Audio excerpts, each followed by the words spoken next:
तो जैसा कि हमने पिछले एपिसोड में देखा था कि लुओ फैंग का डीमन क्लोन बहुत ही तेजी से स्पेस जंप करते हुए वर्ल्ड ट्री के करीब पहुंच जाता है और उसे हासिल करने की कोशिश करता है, मगर वो उसे हासिल नहीं कर पा रहा होता है। ऐसे करते करते काफ़ी वक्त और काफ़ी महीने बीत जाते हैं। लुओ फैंग के हाथ में सिर्फ निराशा ही लगती है क्योंकि जैसे ही लुओ फैंग उस वर्ल्ड ट्री के करीब पहुंचता, वो वर्ल्ड ट्री उसे डिस्ट्रॉय कर दे रहा होता है। तभी लुओ फैंग वहां पे सीधे ही गॉड सोर्स क्रिस्टल को समन करता है और उससे ही उस वर्ल्ड ट्री के ऊपर अटैक करके उसकी एक लीफ को लेके भागने लगता है। मगर तभी उस वर्ल्ड ट्री का फादर लुओ फैंग की डीमन क्लोन बॉडी को वहीं पे डिस्ट्रॉय कर देता है, जहां पे लुओ फैंग कहता है कि क्या मैं यहाँ पे एक इस वर्ल्ड ट्री के पत्ते को भी नहीं हासिल कर सकता हूँ? आखिर ये लोग इतने ज़्यादा कंजूस कैसे हो सकते हैं? मेरे प्यारे से दोस्तों, इस एपिसोड को स्टार्ट करने से पहले मैं अपने व्यूवर्स और जिन प्यारे भाइयों ने मेरी पिछली वीडियो पे कमेंट किया है, मैं उन सबको तहे दिल से धन्यवाद कहना चाहता हूँ। साथ में मेरे प्यारे से नए व्यूवर्स, आप भी इसी तरीके से कमेंट कर सकते हैं। मैं आपके कमेंट का स्क्रीनशॉट लेके अपनी नेक्स्ट वीडियो में उसे शो ज़रूर करूँगा। साथ में मेरे प्यारे से दोस्तों, चैनल पे अगर नए आए हैं तो प्लीज़ चैनल को लाइक शेयर सब्सक्राइब करके हमें सपोर्ट करें। अब बिना देर किए इस शानदार से एपिसोड को हम स्टार्ट करते हैं। इस एपिसोड की स्टार्टिंग में हमें एक टेलीपोर्टेशन एरे को दिखाया जाता है और तभी वहाँ पे अपीयर होता है मिरर किंग, जो कि आते के साथ वहाँ पे सीधे ही वेनरेबल जिया से कहता है कि तुम्हारा बहुत बहुत शुक्रिया कि तुमने मेरी मदद की यहाँ पे मुझे पहुँचाने की। तभी हम वहाँ पे वेनरेबल जिया को देखते हैं, जो कि कहता है कि इसमें थैंक यू की बात नहीं है और मैं यहाँ पे प्लान करके आया हूँ।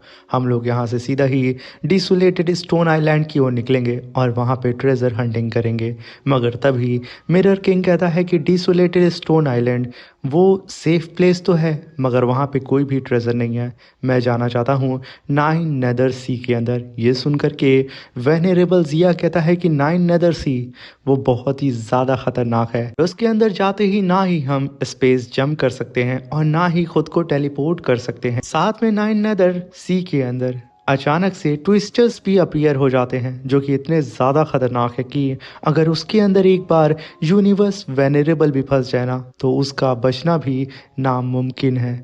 और आज तक कोई भी उस ट्विस्टर के बारे में पता नहीं लगा पाया है। मुझे लगता है कि हमें पीछे रहना चाहिए। मगर तभी मिरर किंग कहता है कि देखो, अगर तुम मेरे साथ जाना चाहते हो तो चल सकते हो, अगर नहीं तो तुम रुक सकते हो, ये तुम्हारी चॉइस है। मगर तभी वहाँ पे वेनरेबल जिया अपने मन में कहता है कि यहाँ पे mirror king ancestral God school के अंदर टॉप 10 की रैंकिंग में आता है सारे ही इनहेरिटर्स के बीच में, बल्कि यहाँ पे hundreds of million immortals inheritors मौजूद हैं। मगर फिर भी इसकी रैंकिंग बहुत ज़्यादा हाई है और इसकी जो स्ट्रेंथ है वो यूनिवर्स वेनरेबल के इक्वल है। और साथ में इसके पास दो पावरफुल टेक्निक भी है। पहला तो यूनिवर्स मिरर और दूसरा यूनिवर्स रोर टेक्निक। इन दोनों ही टेक्निक का इस्तेमाल करके ये यूनिवर्स वेनरेबल तक को मार सकता है। तभी वो कहता है कि ठीक है मिरर किंग, मैं तुम्हारे साथ चलना चाहूँगा और तुम जहाँ जाओगे मैं वहाँ तक जाऊँगा। ये सुनकर के मिरर किंग कहता है कि बहुत खूब, तो क्यों ना मैं अब आसपास की चीज़ों को स्कैन करके देख लूँ कि आखिर आसपास क्या हमारे कोई ट्रेजर मौजूद है।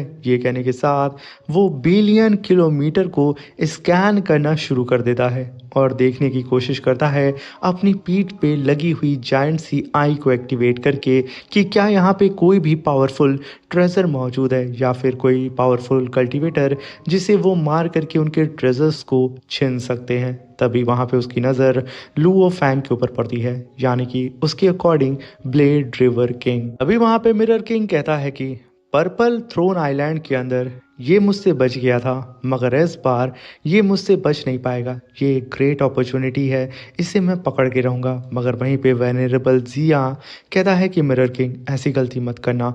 मगर तभी वहाँ पे मिरर किंग कहता है कि तुम मत डरो।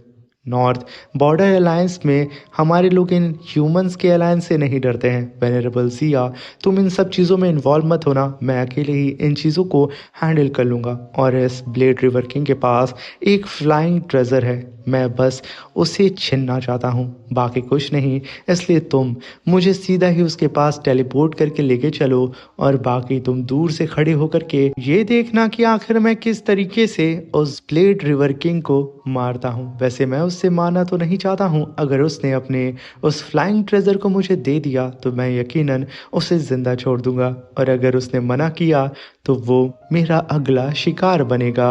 ये कहने के साथ वो खुद को और वेनरेबल जिया को टेलीपोर्ट करने के लिए बोलता है, और तभी वेनरेबल जिया अपने टेलीपोर्टेशन एरे को समन करके खुद को और मिरर किंग को टेलीपोर्ट कर देता है लुओ फैंग के करीब। और वहीं पे हम लुओ फैंग की ओरिजिनल बॉडी को देखते हैं, जो कि गुफा के अंदर बैठ के अपनी एकांत में कल्टीवेशन कर रहा होता है और अपने डीमन क्लोन से कनेक्ट होकर के उसकी प्रोग्रेस पे नज़र रख रहा होता है, जहाँ पे लगभग 1 महीना हो चुका होता है उस वर्ल्ड ट्री के करीब पहुँचने में, मगर अभी भी लुओ फैंग का डीमन क्लोन उसके करीब पहुँचा नहीं होता है। मगर सडन वहाँ पे एंट्री हो चुकी थी मिरर किंग और वेनरेबल जिया की।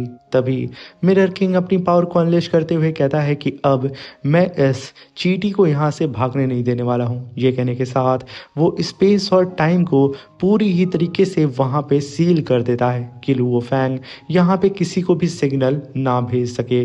सारी ही जगह वहाँ पे फ्रीज हो जाती हैं, यहाँ तक कि लुओ फैंग खुद भी फ्रीज हो जाता है। मगर यहाँ पे जैसा कि लुओ फैंग भी स्पेस टेक्निक को ही कल्टीवेट करता है, वो तुरंत इससे बाहर आता है और कहता है कि क्या किसी ने यहाँ पे स्पेस और टाइम को फ्रीज कर दिया है। वो तुरंत अपने गुफा से बाहर निकलता है और आसपास ढूंढने की कोशिश करता है कि आखिर वो कौन है। मगर तभी वहां पे लुओ फैंग अपने सामने मिरर किंग को देखता है, जो कि लुओ फैंग की तरफ देखते हुए कहता है कि आज आज तो मुझसे नहीं बचेगा। ये कहने के साथ वो अपनी जबान को लटकाते हुए लुओ फैंग के ऊपर झपट पड़ता है। तभी लुओ फैंग तुरंत उससे खुद का पीछा छुड़ाता है और वापस पीछे की तरफ भागते हुए कहता है कि ये मिरर किंग एक स्पेशल यूनिवर्स लाइफ फॉर्म है और इसकी स्ट्रेंथ बिल्कुल यूनिवर्स वेनरेबल के इक्वल है। ये कहने के साथ वो उससे दूरी बनाने की कोशिश करता है, मगर मिरर किंग चिल्लाते हुए कहता है कि ब्लेड रिवर किंग जितना भी मन करे तू भाग ले, मगर तू मेरे पंजों से नहीं बच सकता है। और वहीं पे बबाता लुओ फैंग से कहती है कि Luo Fang mirror king famous है ट्रैकिंग करने में, ये टैलेंट उसे नेचुरली गिफ्ट मिला है और इसकी डिवाइन बॉडी और रफ्तार तुमसे बहुत ज़्यादा आगे है। ये सुनकर के लुओ फैंग खुद को बचाते हुए आगे बढ़ ही रहा होता है। मिरर किंग उसके ऊपर झपट पड़ता है। ये देख के लुओ फैंग कहता है कि मैंने यहाँ पे इसे अंडरस्टिमेट कर दिया। ये कहने के साथ लुओ फैंग तुरंत वहाँ पे शीवू विंग्स के सेकेंड फॉर्म को फाइनली एक्टिवेट करता है, जिसकी वजह से यहाँ पे सडन लुओ फैंग की रफ्तार जेट से भी ज़्यादा तेज़ हो जाती है। वो जैसे ही आगे बढ़ता है पूरा का पूरा आसमान उसकी शीवू विंग्स की वजह से फट के बिखर जाता है, जिसे देख करके यहाँ पे मिरर किंग कहता है कि यकीनन ये फ्लाइंग ट्रेजर बहुत ज़्यादा पावरफुल और उतने ही ज़्यादा एक्स्ट्रा ऑर्डिनरी है, मुझे ये किसी भी कीमत पे चाहिए। ब्लेड रिवर किंग अपने विंग्स को दे दे वरना मैं तेरी जिंदगी के हजारों टुकड़े कर दूंगा। ये कहने के साथ वो अपनी डिवाइन पावर को बर्न करके अपनी रफ्तार को बहुत ही तेज़ी से बढ़ा देता है, जिसकी वजह से लुओ फैंग जो कि अपनी सीवू विंग्स की सेकेंड फॉर्म का इस्तेमाल करके आगे भाग रहा होता है, मगर फिर भी वो यहाँ पे इस मिरर किंग की रफ्तार को मैच नहीं कर पा रहा होता है। अब यहाँ पे मिरर किंग किसी भी कीमत पे लुओ फैंग को पकड़ना चाह रहा होता है, क्योंकि उसे यहाँ पे यकीन होता है कि लुओ फैंग के पास और भी कई सारे मिस्टीरियस से ट्रेजर्स मौजूद होंगे। अब यहाँ पे मिरर किंग और लुओ फैंग की पकड़म पकड़ाई को देख करके पीछे आ रहा वेनरेबल जिया कहता है कि यहाँ पे मिरर किंग ने अपनी डिवाइन पावर को बर्न करके अपनी स्पीड को बढ़ा लिया है, जिससे ये बात साफ साफ जाहिर होती है कि वो इस ब्लेड रिवर किंग को अपने शिकंजे से इस बार छूटने नहीं देगा। और अगर इसने यहाँ पे कोई भी अपनी पावरफुल स्ट्राइक इस ब्लेड रिवर के ऊपर कर दी तो यकीनन ये आखिरी वक्त होगा उसका। वहीं पे हम देखते हैं लुओ फैंग जो कि आगे भाग रहा होता है और उसके पीछे जो मिरर किंग होता है वो अब भड़क जाता है। वो यहाँ पे अपनी पावर को अनलिश करके सीधा ही लुओ फैंग से कहता है कि बच्चे अब बस बहुत हो गया। ये कहने के साथ वो तुरंत वहाँ पे अपने जाइंट से ब्लैक होल को समन करता है और सीधा ही उसे उठा करके लुओ फैंग के ठीक सामने फेंक देता है। वो ब्लैक होल बहुत ही तेजी से अपने आसपास की चीज़ों को खींचना स्टार्ट कर देता है, जिसे देख के लुओ फैंग कहता है कि इसके सक्शन की फोर्स बहुत ही ज़्यादा है। इनफैक्ट ये जो इसकी पावर है ना वो डीमन साउंड माउंटेन के ब्लैक होल से भी ज़्यादा है। वहीं पे बबाता कहती है कि लुओ फैंग संभल करके, ये जो तुम ब्लैक होल देख रहे हो ये असल में सीलिंग टाइप का ट्रेजर है, साथ में ये मिरर किंग की डिवाइन पावर से भी कंबाइंड है। यहाँ तक कि अगर कोई यूनिवर्स वेनरेबल भी इसके अंदर फंस जाए तो उम्मीद है कि वो इसके अंदर सील हो सकता है, और ऐसी सीलिंग टेक्निक यूनिवर्स वेनरेबल ज़्यादातर इस्तेमाल करते हैं। ये सुनकर के लुओ फैंग कहता है कि अभी तक मैं यहाँ पे इंजर्ड भी नहीं हुआ हूँ और ये बेवकूफ़ सोच रहा है कि मुझे आराम से सील कर सकता है। वो फैंग वहाँ पे अपनी सीवू विंग्स के प्योर डिसोलेशन टेक्निक को परफॉर्म करके अपने विंग्स से ही उस ब्लैक होल ट्रेजर को फाड़ करके बीच से रख देता है। एक इतना बड़ा धमाका होता है कि वो ब्लैक होल ट्रेजर वहाँ पे तहस नहस हो जाता है। ये देख करके मिरर किंग इतना ज़्यादा खुश हो चुका था लुओ फैंग के विंग्स को देख के कि उसकी खुशी का ठिकाना नहीं होता है। वो तुरंत हंसते हुए कहता है कि ब्लेड रिवर किंग, ये विंग्स सच में बहुत ज़्यादा लाजवाब है, इसलिए आज मैं तुझे मार के ही इसे हासिल करूँगा। अब मुझे मजबूर कर दिया है तूने, इसलिए मुझे ब्लेम मत करना। ये कहने के साथ वो तुरंत अपनी पावर को अनलिश करके अपनी टाइगर रोर टेक्निक को परफॉर्म करता है, जिसे देख करके वेनरेबल जिया तुरंत खुद को प्रोटेक्ट करते हुए कहता है कि ये रोड टेक्निक मिरर किंग की बहुत ही खतरनाक टेक्निक है, अगर इससे ब्लेड रिवर किंग हिट हुआ तो उसका मरना तय है। तभी लुओ फैंग मिरर किंग को देखता है कि वो अपनी secret technique tiger road technique को परफॉर्म करके उसे मारने वाला है। वो तुरंत सूव विंग्स को अपने सामने लाके खुद को प्रोटेक्ट करने की कोशिश करता है, और लुओ फैंग को ये अच्छी तरीके से पता था कि अगर ये इस अटैक से हिट हुआ तो उसकी सोल डिस्ट्रॉय हो जाएगी। लुओ फैंग तुरंत वहाँ पे स्टार सील को समन करता है और ख़ुद को उसी के अंदर सेव कर लेता है, और जैसे ही ये tiger road technique mirror king की लुओ फैंग को हिट करती है, लुओ फैंग के चारों ही तरफ अंधेरा छा जाता है, जिसे देख करके यहाँ पे मिरर किंग को यही लगता है कि उसने लुओ फैंग को मार दिया है। कुछ पल के लिए लुओ फैंग की बॉडी काम करना ही बंद कर देती है, मगर सडन लुओ फैंग की बॉडी पूरी ही तरीके से फिर से रिपेयर होने लगती है स्टार टावर की वजह से। तभी लुओ फैंग वहाँ पे एक गहरी सांस लेते हुए कहता है कि फाइनली मैं बच गया। अगर यहाँ पे अगला अटैक अगर मुझ पे हिट हुआ तो मैं बच नहीं पाऊंगा, स्टार सील भी मुझे नहीं बचा पाएगा, क्योंकि मैं अभी सही ढंग से स्टार टावर को कल्टीवेट नहीं कर पाया हूँ। और तभी लुओ फैंग वहाँ पे धीरे धीरे करके होश में आता है और खुद की बॉडी को कंट्रोल कर ही रहा होता है। वहाँ पे मिरर किंग अपने क्लॉ से सीधा ही लुओ फैंग के ऊपर अटैक कर देता है। लुओ फैंग तुरंत अपनी बॉडी को शिफ्ट करके उसके क्लॉ अटैक से बच जाता है। ये देख करके मिरर किंग और वेनरेबल जिया के होश उड़ जाते हैं कि आखिर इसने यहाँ पे इतने powerful great tiger roar attack को होल्ड कैसे कर लिया, ब्लॉक कैसे कर लिया। और तभी वहाँ पे मिरर किंग कहता है कि ये इम्पॉसिबल है, मैंने ये स्ट्राइक लगभग ऑर्डिनरी यूनिवर्स ओवरलॉर्ड की पावर के कितना किया था, आखिर आखिर ये इससे कैसे बच सकता है। यहाँ पे तो इस बेचारे मिरर किंग को समझ में नहीं आ रहा होता है कि आखिर उसके साथ क्या हुआ है। वहीं पे बबाता लुओ फैंग से कहती है कि लुओ फैंग, इस समय तुम नाइन नेदर सी की टेरिटरी के अंदर आ चुके हो और ये जगह बहुत ही ज़्यादा खतरनाक है। इस सी का एक बूंद पानी एक माउंटेन के कितना पावरफुल होता है। लुओ फैंग, इस सी के अंदर पता नहीं कब कहाँ से कौन सा भवंडर आ जाए, तुम सोच नहीं सकते हो, इसलिए यहाँ से निकलो। मगर तब तक लुओ फैंग सीधा ही उस नाइन नेदर सी के अंदर एंटर कर जाता है, क्योंकि उसके पास यहाँ पे कोई दूसरा रास्ता नहीं था। वहीं पे मिरर किंग लुओ फैंग को नाइन नेदर सी के अंदर जाता हुआ देख के कहता है कि ये पॉसिबल कैसे हो सकता है। तभी वो कहता है कि शायद इसके पास कोई सोल प्रोटेक्टिंग ट्रेजर है, ब्लेड रिवर किंग इसी से शायद खुद को बचा रहा है इस नाइन नेदर सी के अंदर, वरना इसके लेवल के कल्टीवेटर इसके अंदर जाते ही मारे जाते इसके प्रेशर से। ये कहने के साथ वो लुओ फैंग के ऊपर फिर से रोड टेक्निक से अटैक करता है। लुओ फैंग अपने शूवू विंग से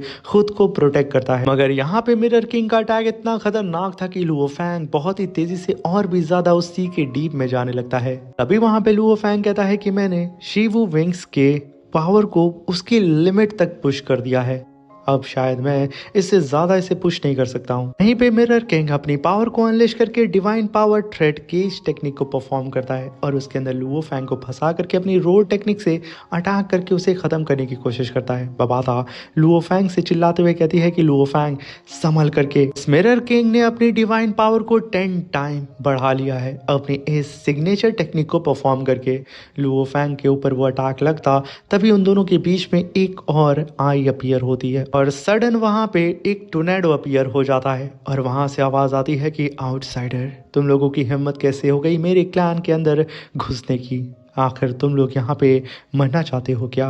ये कहने के साथ वो यहाँ पे उस मिरर किंग के अटैक को डिस्ट्रॉय करने के साथ में लुओ फैंग और उस मिरर किंग को अपने टोर्नेडो के अंदर खींचने लगता है। लुओ फैंग की भी यहाँ पे हालत ख़राब हो जाती है कि भाई साहब अब यहाँ पे कौन आ चुका है। वहीं पे मिरर किंग कहता है कि इसका मतलब नाइन नेदर सी के अंदर लिविंग क्रिएचर रहते हैं। तभी वो क्रिएचर सीधा ही उस मिरर किंग के ऊपर फीस्ट अटैक कर देता है।